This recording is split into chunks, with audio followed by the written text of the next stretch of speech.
madrugada de ese día, los cadetes del colegio militar fuimos sorprendidos por la banda de guerra con el toque de reunión.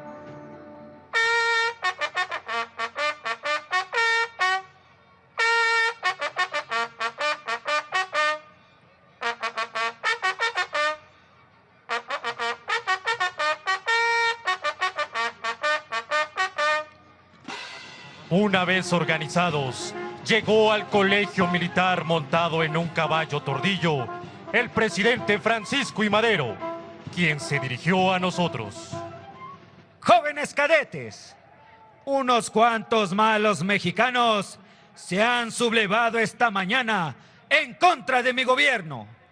Ustedes, herederos de las más puras y nobles tradiciones de lealtad a las instituciones legalmente constituidas, van a escoltarme en columna de honor hasta Palacio Nacional para demostrar al pueblo capitalino y a quienes atentan en contra de la figura presidencial que hemos triunfado y derrotado a los infidentes y desleales. Con ese exhorto, nos aprestamos para escoltar al presidente Madero desde Chapultepec hacia el Palacio Nacional. En nuestro trayecto, el contingente fue tiroteado en varias ocasiones, sin que los disparos que iban dirigidos en contra del presidente hubieran hecho blanco. Con la gallardía y resolución que siempre se nos había enseñado, cumplimos nuestra encomienda, lo que permitió que, reducidos los inconformes, nuestro presidente Madero arribara al Zócalo capitalino, escoltado también por gente del pueblo que se nos unió en el camino, hasta llegar a las puertas de Palacio Nacional. Durante esa marcha de la lealtad, yo, el teniente alumno Gerardo Ríos Covarrubias, realicé el máximo sacrificio cuando una bala alcanzó mi corazón. Sin embargo, el servicio a la patria trasciende la vida misma, y me honra saber que en esa fecha, mi amado colegio militar nuevamente conquistó una página de gloria. Concluido el movimiento social, fue evidente que la Constitución Liberal de 1857 se mostró insuficiente para atender las profundas demandas de los grupos sociales emanados de la Revolución Mexicana. Los principales líderes buscaron definir el destino de la nación, que se encontraba en una encrucijada. Carranza comprendió que la única vía para pacificar y reconstruir el país era a través de un nuevo pacto fundamental. El objetivo ya no era solo restaurar el orden, sino crear un marco legal que garantizara los derechos esenciales del pueblo de México, por lo que convocó al Congreso Constituyente en la ciudad de Querétaro. Fue hasta 1917 cuando el presidente Venustiano Carranza, de la mano de un Congreso Constituyente, permeado de los ideales revolucionarios, promulgó una nueva Carta Magna que incluyó como normas fundamentales los principios que ya habían visualizado los héroes desde la independencia y la reforma. Este importante documento, de manera prioritaria, profundizó en temas de carácter social, entre los más importantes, el de una verdadera separación entre el Estado y la Iglesia.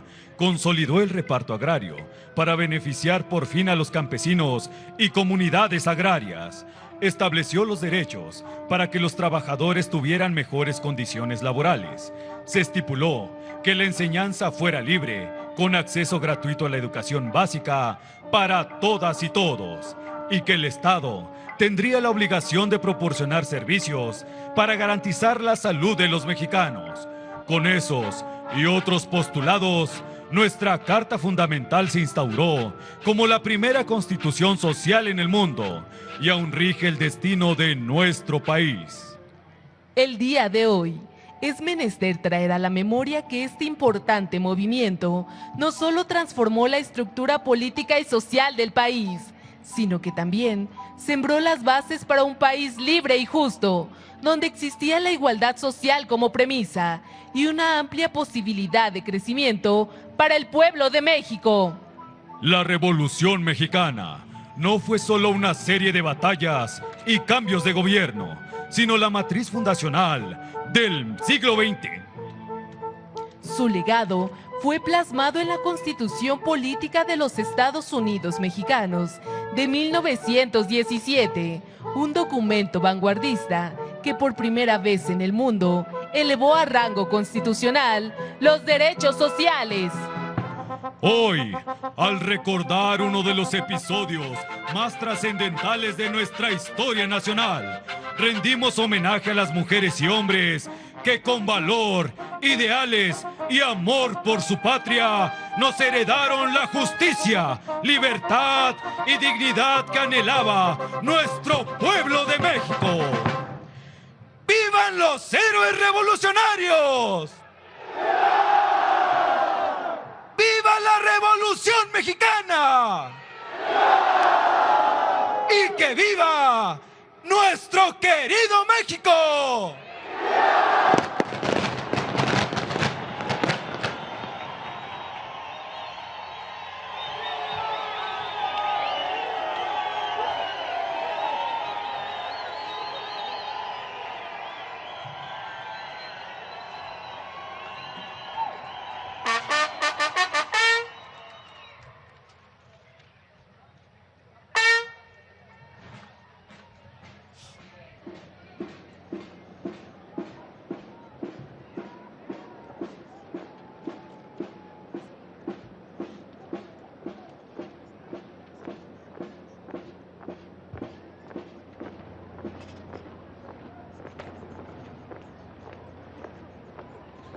Disfrutemos de un popurrí de bailables folclóricos con temática revolucionaria.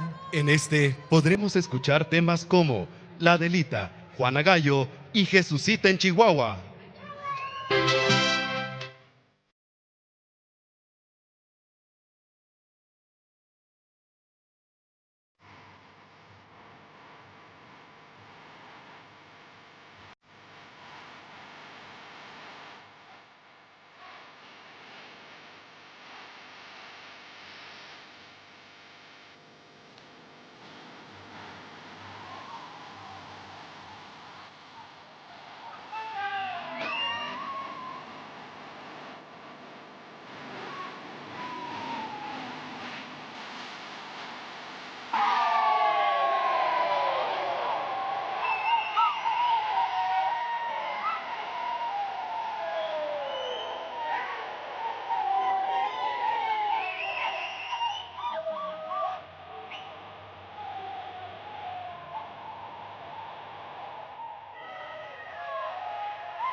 Como en toda organización, en las fuerzas militares existe un responsable del cumplimiento de las misiones asignadas, quien es asesorado por su Estado Mayor en las tareas de concebir, preparar y conducir las actividades encomendadas. Este personal se integra por mujeres y hombres que dejan constancia de que en el interior de las Fuerzas Armadas, la equidad de género brinda sin distinción las mismas oportunidades para el desarrollo profesional de sus integrantes. El comandante de la columna del desfile y su Estado Mayor se desplazan para colocarse frente al presidium. El general de división de Estado Mayor, Juan José Gómez Ruiz, comandante de la Cuarta Región Militar y comandante de la columna del desfile, se dirige a la presidenta constitucional de los Estados Unidos mexicanos.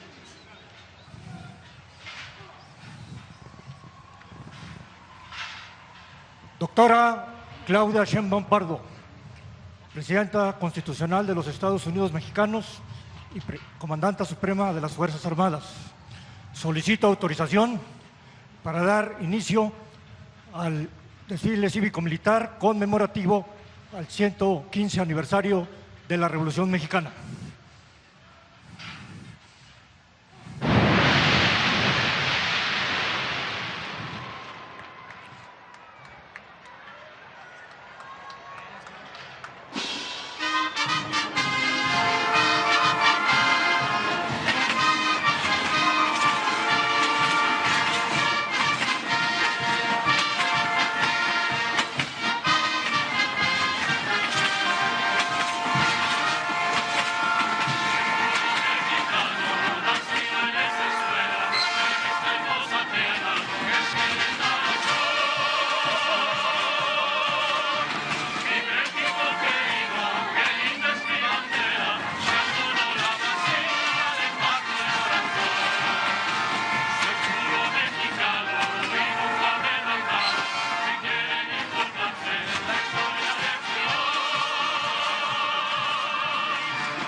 Gracias por traerme al desfile, abuelito. Siempre me ha emocionado ver a nuestros militares con sus uniformes. Pero, ¿qué tiene que ver con la Revolución Mexicana, abuelito? ¿Tú qué sabes más de eso? ¿Me podrías explicar, por favor? Claro que sí, hija. Pero no es que sepa más, sino que mi padre fue un veterano de la Revolución Mexicana y me contaba muchas historias. Más que una guerra, fue una muestra de voluntad del pueblo mexicano por querer cambiar sus condiciones y buscar justicia. Dentro de las cosas más importantes es que la revolución se hizo a caballo, mija. Y fue la cuna del ejército del pueblo, el ejército mexicano, que siempre ayuda al pueblo. A partir de esto, se consolidó el origen de nuestro ejército y Fuerza Aérea mexicanos. Y de ahí nacen de manera oficial nuestras Fuerzas Armadas. Pero ven, hija, vayamos a buscar un buen lugar, que ya está por iniciar el desfile.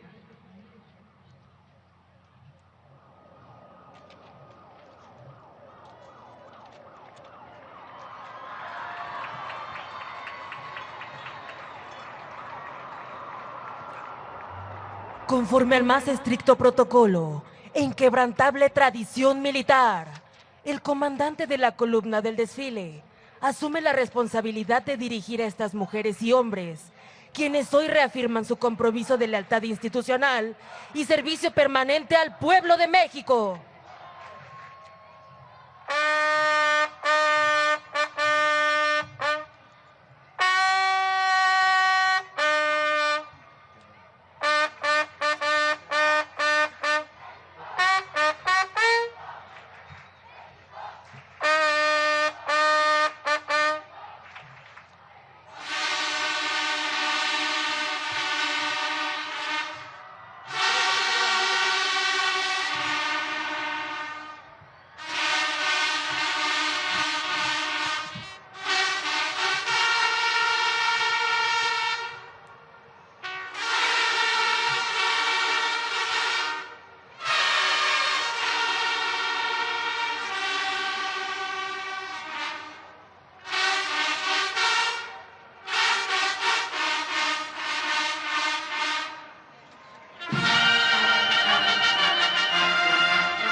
se presenta el comandante de la columna del desfile, montado a caballo, acompañado por su Estado Mayor.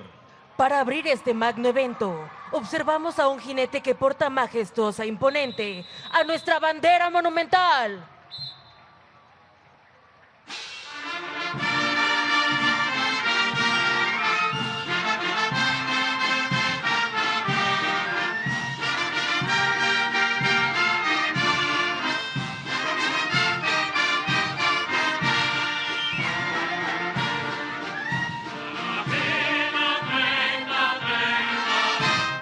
Montadas a caballo, avanzan las escoltas de bandera, quienes custodian nuestra enseña nacional.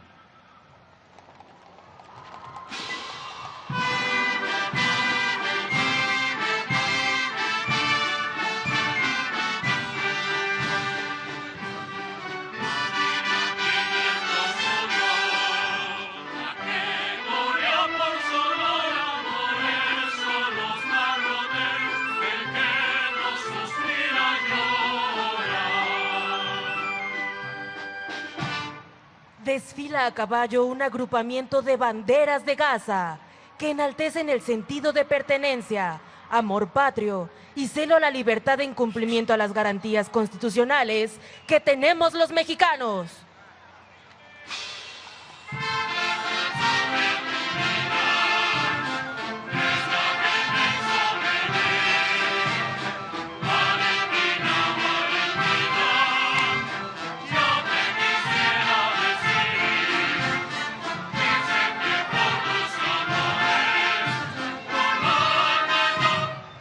Se abre paso el contingente María del Carmen Cerdana la Triste.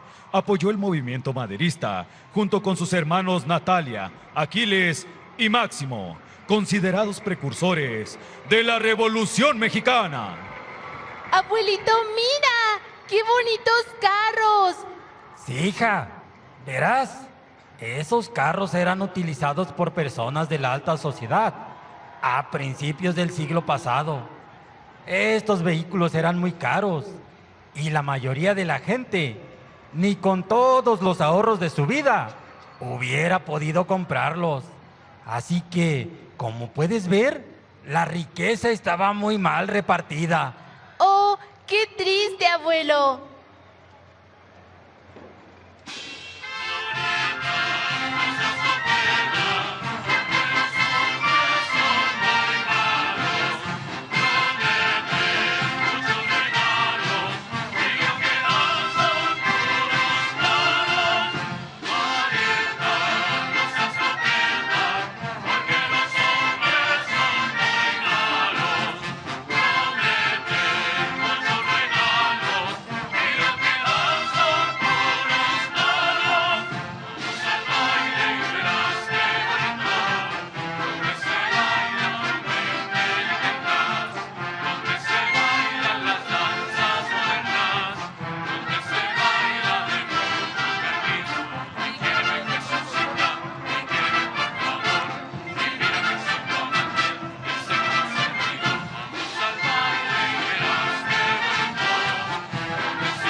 Mira, hija, esa gente que ves representa la huelga de Cananea.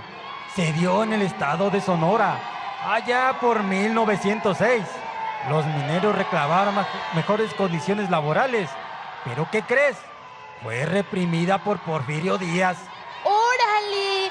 ¿Por eso esa gente va gritando? ¡Pero qué injusticia, abuelo!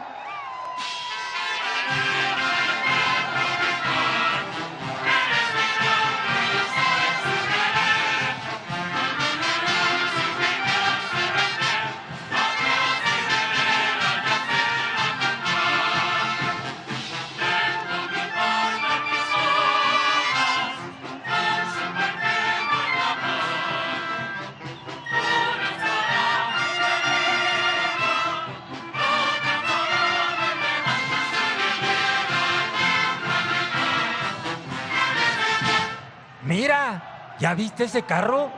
Muestra la entrevista que tuvo el periodista Krillman con el presidente Porfirio Díaz. ¿Y de qué trató esa entrevista? Pues tras 30 años de gobierno, el presidente Díaz había decidido que no volvería a reelegirse y que el pueblo ya podía elegir a sus gobernantes. Uy, hijita, esas palabras inspiraron a muchos mexicanos, entre ellos a Francisco I. Madero.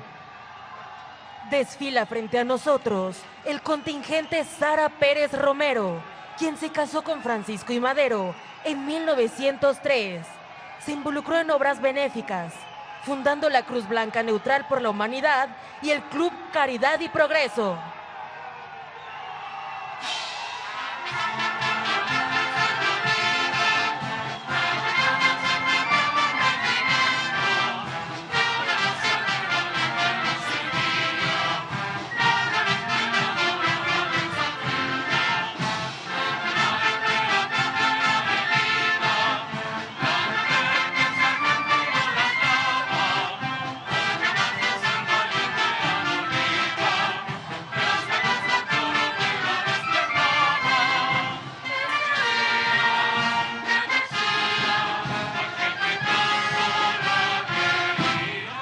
Pero Porfirio Díaz mintió y se religió, ¿no, abuelo?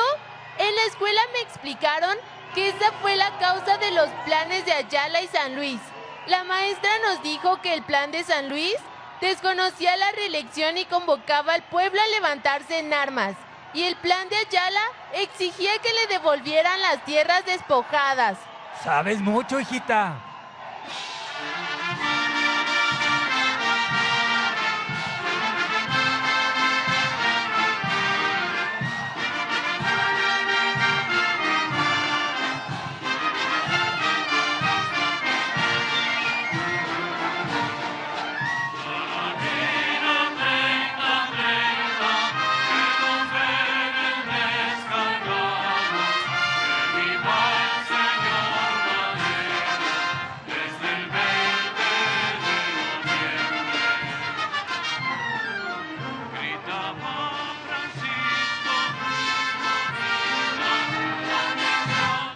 Abuelo, ¿quiénes fueron los hermanos Cerdán?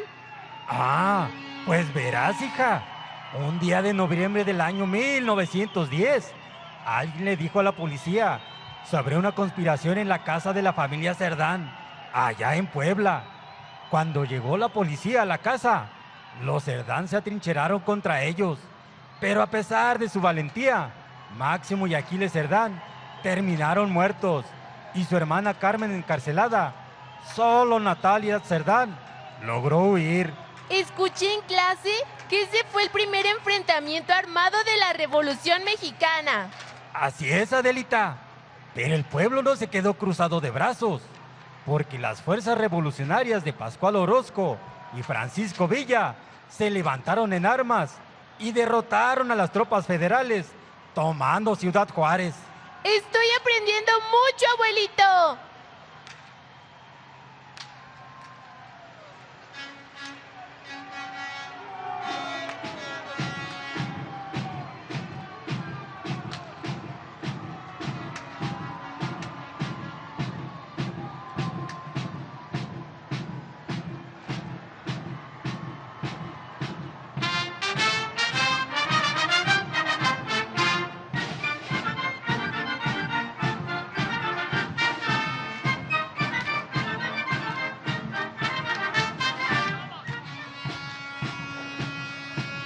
Y vaya que lo aprovechó, hija. ¿Sabías que él se convirtió en el primer presidente en funciones del mundo en volar una aeronave? ¡Órale! ¡Eso no lo sabía! Sí, fue allá por el año de 1911. ¡Míralo! ¡Allá va! ¡Mira, abuelito! ¡Qué caballo blanco tan bonito! Sí, hija. Y quien va montando ese caballo es Francisco I. Madero y está acompañado por cadetes del Colegio Militar, quienes representan la Marcha de la Lealtad.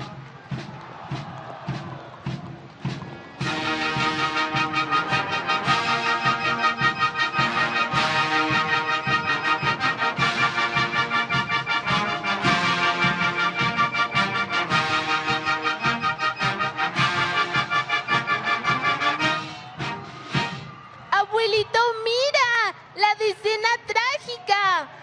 Déjame decirte, hija, que Huerta, apoyado por el embajador de Estados Unidos, realizó un golpe de Estado que terminaría con el gobierno y la vida de Madero, justo cuando se había alcanzado la democracia. Esa horrible traición marcaría nuestra historia.